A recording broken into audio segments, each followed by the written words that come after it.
நீங்கள் பார்த்து கொண்டிருப்பது நியூஸ் 21 செய்திகள். தமிழ்நாடு செய்திகளை உடனுக்குடன் தெரிந்து கொள்ள நியூஸ் 21 செய்திகளை பாருங்கள். நிலக்கோட்டை ஊராட்சி ஒன்றிய பகுதிகளில் மேற்கொள்ளப்பட்டு வரும் பல்வேறு வளர்ச்சித் திட்டப் பணிகளை மாவட்ட ஆட்சித்தலைவர் சரவணன் நேரில் பார்வையிட்டு ஆய்வு மேற்கொண்டார்.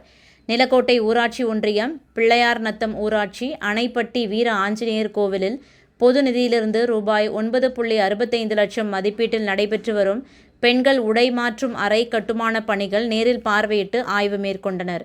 மேலும் அணைப்பட்டி வீர ஆஞ்சநேயர் கோவிலில் 4 கழிப்பறை அறை கட்டுமான பணிகளையும், கோவில் அருகே உள்ள வைகை ஆற்றின் ஓரங்களில் செடி கொடிகள் மற்றும் அப்பகுதியில் உள்ள கழிவுகளை அகற்றி சுகாதாரமாக பராமரிக்கவும் உரிய நடவடிக்கை மேற்கொள்ள சம்பந்தப்பட்ட அலுவலர்களுக்கு அறிவுறுத்தினார்.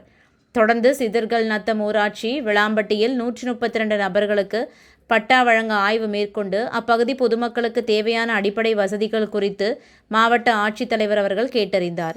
நியாய விலைக் கடையில் குடும்ப அட்டைகளின் எண்ணிக்கை, பொருட்களின் இருப்பு மற்றும் தரம் ஆகியவற்றை பார்வையிட்டு ஐம்புதுரை கோட்டை ஊராட்சி உட்கடை கிராமம் தொப்பிநாயக்கன்பட்டியில் 49 மாற்றுத்திறனாளிகளுக்கு இலவச வீட்டுமனை பட்டா வழங்குவதற்கு மாவட்ட ஆட்சித்தலைவர் அவர்கள் ஆய்வு மேற்கொண்டார்.